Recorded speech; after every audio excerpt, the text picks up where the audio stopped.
राधे कृष्णा। जय बोलो राधा रानी की जय। जय बोलो श्री कृष्ण कन्हैया लाल की जय। जय बोलो वृंदावन धाम की जय। जय बोलो यमुना मैया की जय। जय बोलो गोवर्धन गिरिराज की जय। जय बोलो काम्यवन की जय। அழகான காமியவனம். அந்த காமியவனம் அதை சுற்றி இருக்கக்கூடிய இடங்கள்லாம் நம்ம பார்த்து அனுபவிச்சுட்டு இருக்கோம். அதில் போஜன் தாலி நேற்று கூட அழகாக நம்ம பார்த்துட்டு இருந்தோம். ஜம்மனு இந்த விரஜ பூமியில் அந்தந்த இடங்கள் அதில் சில இடங்களில் வித்தியாசமான சரித்திரங்கள் காண கிடைக்கும். சிலதெல்லாம் லோக்கல் விரஜவாசிகள் சொல்லுவார்கள். அதுக்கு பெருசாக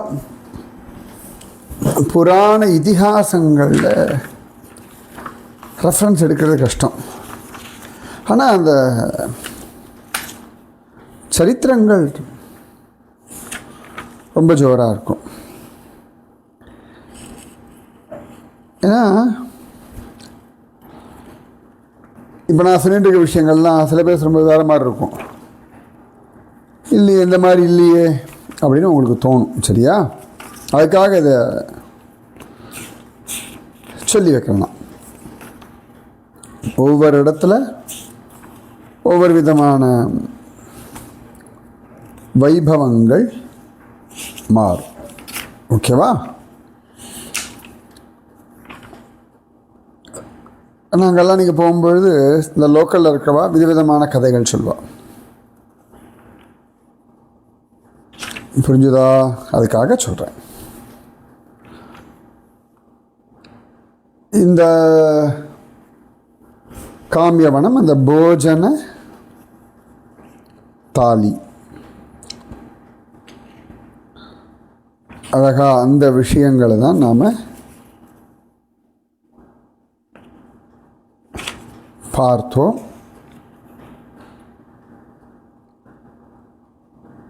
சரியா? அங்கே தான் இந்த க்ஷீர சாகர குண்டம் இது எல்லாமே அனுபவித்தோம்.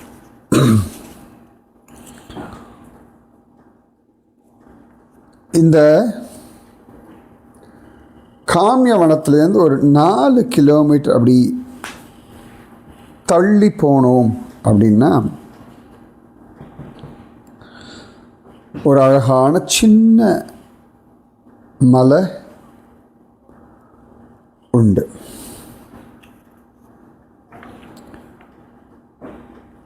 அந்த மலைக்கு பேர் சரண பஹாடி அப்படின்னு சொல்லுவோம். சரண அப்படின்னு இல்லையா? ஸ்ரீமன்னாராயணாய சரணௌ சரணம் பிரபத்யே. சரணௌ சரணம், சுவாமியே சரணமையப்பா அப்படின்னு சொல்லுவோம் இல்லையா? சரணம்ன்றது சரணாகதின்னு அர்த்தம். சரணௌ அப்படின்னா அவனுடைய சரணங்கள். நின் சரணல்லால் சரண் இல்லை, உன் திருவடியை விட்டால் எங்களுக்கு வேற கதி இல்லைன்னு ஆழ்வார் சொன்ன மாதிரி சரண பஹாடி. ரொம்ப அழகான ஒரு சின்ன மலை, ரொம்ப ஜாலியாக இருக்கும். அங்கே பக்கத்தில் இருக்கக்கூடிய அந்த கிராமம், அந்த ஜனங்கள், அந்த குடிசைகள், அங்கே இருக்கக்கூடிய ஆடுகள் ரொம்ப அழகாக இருக்கும். ரொம்ப ரசிக்கிற இடங்கள் இதெல்லாம். இந்த காமியவனம் போகிறோம் அப்படின்னா இந்த இடத்தையும் அந்த சறுக்குப்பாறை, பிசல்னீசிலா, போஜன் தாலி, இதெல்லாம் கட்டாயம் பார்ப்போம். மற்றெல்லாம் பார்க்கறதுக்கு சமயம் இருக்கோ இல்லையோ தெரியாது, இது பார்த்துருவோம். இந்த நிச்சயமாக சரண பகாடிக்கு போவோம். கீழேந்து அழகாக ஈஸியாக ஏறலாம். மலை நல்ல சின்ன சின்ன படிகள் அகலகலமாக இருக்கும். அப்படி சில ஏறினா போயிடலாம். ஒரு மேக்ஸிமம் 2 மாடி, ஒரு 3 மாடி இருக்கலாம் வச்சுக்கோங்களேன். ஆனால் ஜாலியாக இருக்கும். நான் அந்த வீடியோ எடுத்திருக்கேன் நினைக்கிறேன், லாங் பேக் போடுறேன். இந்த மேலே போனோம்னா இப்போல்லாம் வண்டி வாசல் வரைக்கும் போய்டுறது. அங்கேயிருந்து ஒரு 100 மீட்டர் அப்படி சும்மா ஏறினா போதும். முக்கியமாக காரு, ஜீப்பு இதெல்லாம் ஏறிடும். வேன் கூட ஓரளவுக்கு ஏற்றிடலாம், ஒன்றும் பிரச்சனை இல்லை. வேன் கூட ஏறும். சில பேர் வேன் ஏற சார்னு சொல்லுவான், நம்ம முன்னாடி பேசிட்டா பிரச்சனை கிடையாது. முக்கால்வாசி வரஜவாசிகள்லாம் ஆக்சிடென்ட் போயிடுவா, இந்த பிரச்சனை இல்லை. சரண அப்படின்னா பகவானுடைய சரண கமலம் சொல்லுங்க, திருவடி கமலம், பாத கமலம், அவனுடைய திருவடி. பஹாடின்னா மலை, சரண பஹாடி. சில இடங்களில் சரண சின்னம் அப்படின்னு சொல்லுவார்கள். ஏற்கனவே நந்த கிராமத்தில் ஒரு சரண் பஹாடி நான் சொல்லியிருக்கேன். இது இன்னொரு சரண் பஹாடி. இங்கே மேலே ஏறினோம்னா ஒரு பாறை இருக்கு. அந்த பாறையை பார்த்தோம்னாலே உருகின மாதிரி இருக்கும். அதில் கிருஷ்ண சரண அடையாளம் இருக்கும். அது எப்படி? பாறையில் செதுக்கலாம், உருகுமா பாறையே?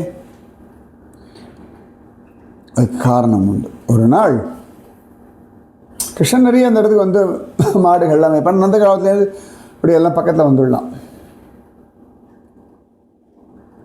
இப்படி மாடுகள்லாம் அப்படி மேய்ஞ்சின்னு இருக்கும். மலைகள்லாம் ஏறி மாடுகள்லாம் மேயும், கீழே மேயும்.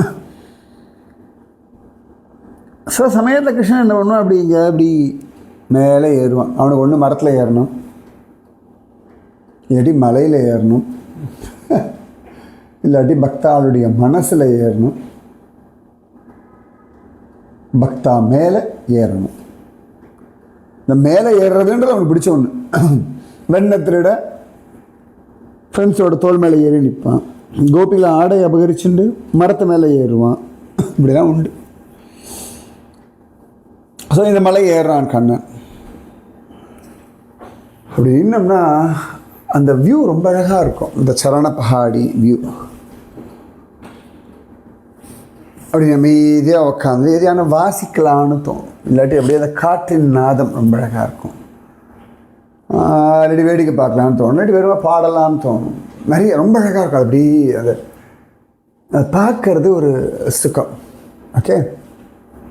ஒரு நாள் கண்ணன் மாடுகள்லாம் மேய்ச்சண்டு தன் ஃப்ரெண்ட்ஸோட அழகாக அப்படி வந்தான். ஒரு நாள் கண்ணன் இந்த மலை மேலே ஏறிட்டான். இன்றைக்கி தான் அதுக்கு பாதை ஏற்றம் படிகள்லாம் இருக்குது. அப்போல்லாம் ஒன்றும் கிடையாது. இன்றைக்கும் பிரஜவாசிகள்லாம் சாதாரணமாக அப்படி மலையில் அங்கங்கே அப்படி ஏறிடுவார் பாறை பாறையாக. கண்ணன் மேலே ஏறியாச்சு. அப்போ இந்த கோபிகைகள்லாம் பக்கத்தில் ஒரு குளத்தில் குளிச்சுட்டு இருந்தான். காற்றினிலே வரும் கீதம், நீல நிறத்து பாலகன் ஒருவன் குழல் ஊதி நின்றான். காலமெல்லாம் காலமெல்லாம் அவன் காதலை எண்ணி உருகுமோ என் உள்ளம். காற்றினிலே வரும் கீதம். குருஜி அம்மா அப்படி ரசித்து பாடுவாள்.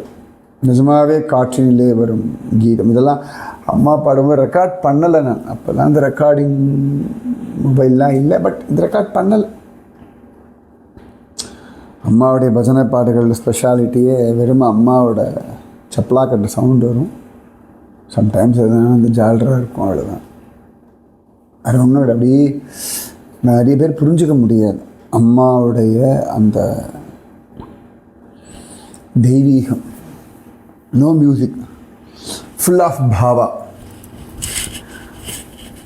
ஃபுல்லாக அது வந்து அப்படியே உள்ளத்தை உருக்கக்கூடிய கீதங்கள்.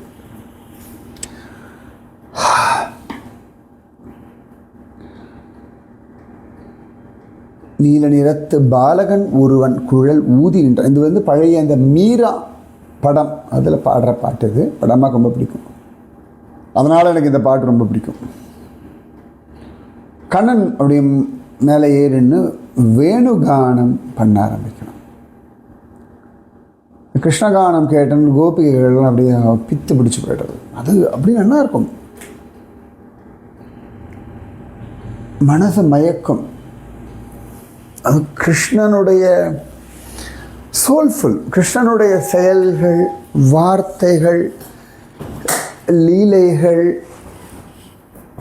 நடவடிக்கைகள் எல்லாமே ரொம்ப சோல்ஃபுல்லாக இருக்கும்.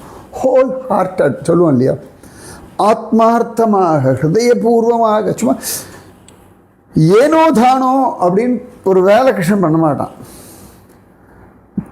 மாடு மேய்க்கிறதா இருக்கட்டும், அப்படி மாடு மேய்ப்பான். கோப குழந்தைகளோட விளையாடுறதா இருக்கட்டும், அப்படி விளையாடுவான். அசுரோட சண்டை போடுறதா இருக்கட்டும், அப்படி சண்டை போடுவான். ராசக்கிரீடையா இருக்கட்டும், ஃபுல் அண்ட் ஃபுல் அப்படி ராசம் ஆடுவான். அது கிருஷ்ணனோட விளையாடுனா நேரம் போகிறது தெரியாது. கிருஷ்ணன் மாடு மேய்க்கிறது பார்த்தா மாடுகளுக்கு நேரம் போகிறது தெரியாது.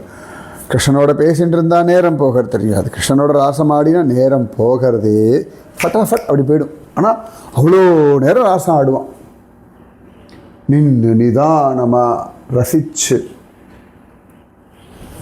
அந்த கோபிகைகள்லாம் அப்படியே தளச்சுடுவார்கள், அப்படி இருக்கும்.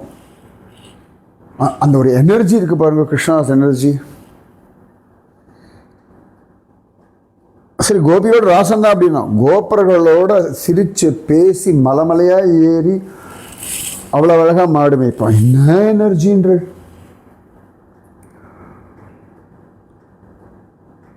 அதே அப்பா அம்மாவுக்கு எதாவது பண்ணால் அந்த எனர்ஜி உண்டு.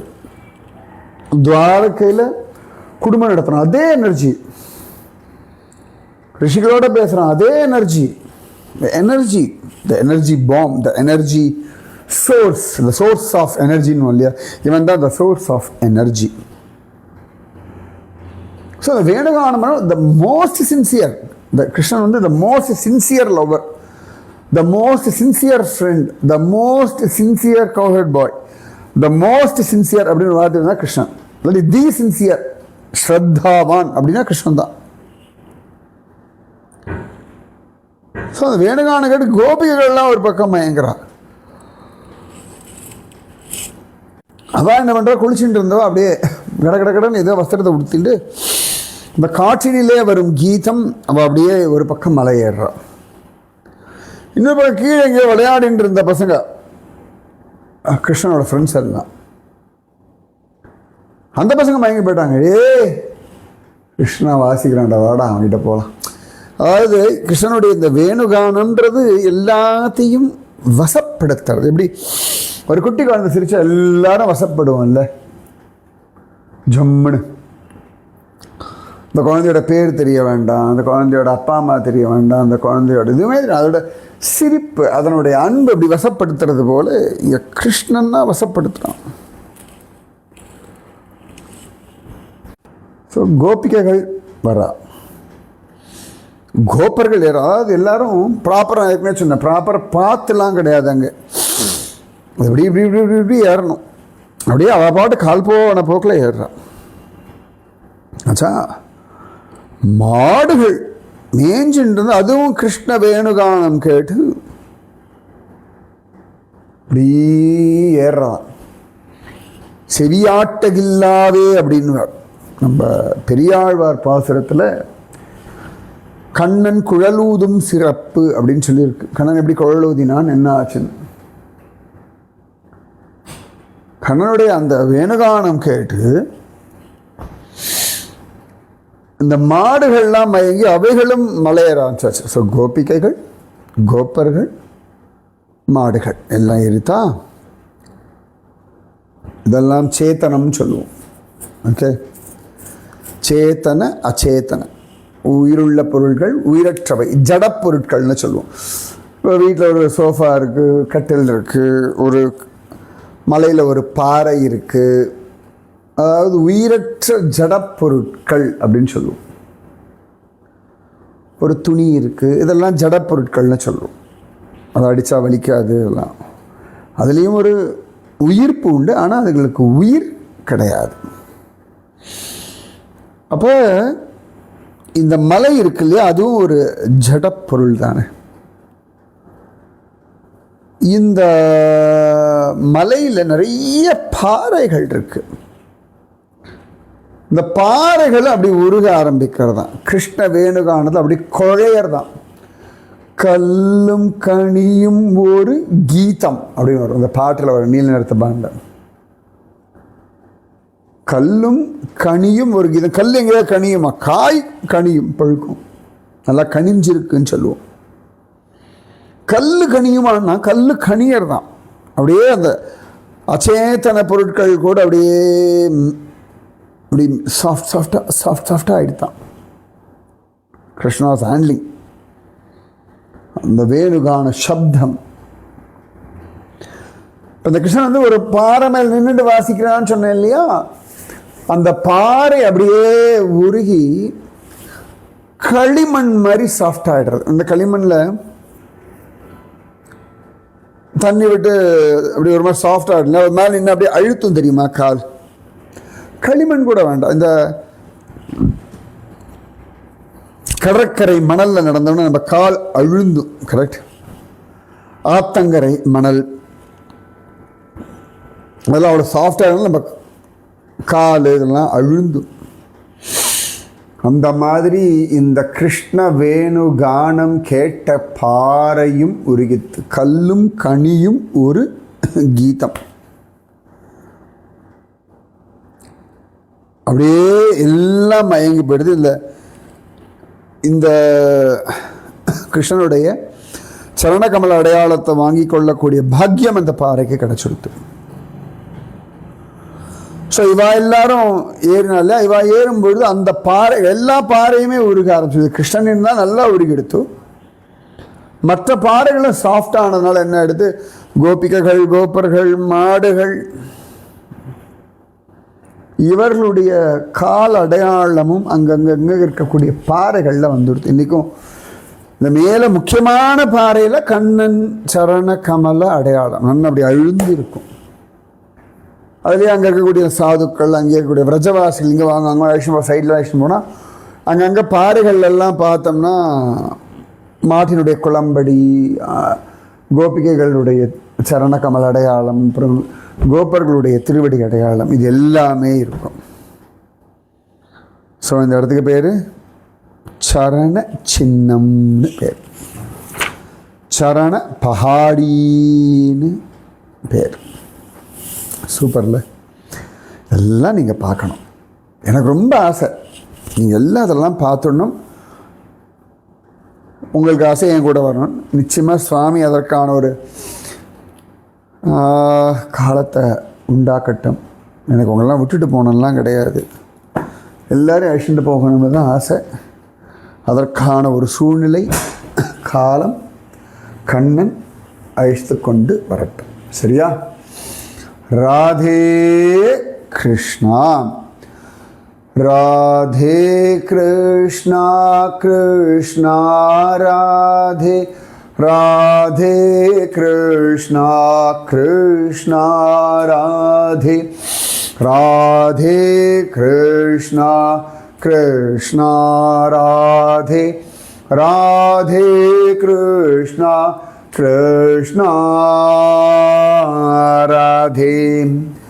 जय बोलो राधा रानी की जय, जय बोलो श्री कृष्ण कन्हैया लाल की जय, जय बोलो वृंदावन धाम की जय, जय बोलो यमुना मैया की जय, जय बोलो गोवर्धन गिरिराज की जय, जय बोलो चरण पहाड़ी की जय. राधे கிருஷ்ணா.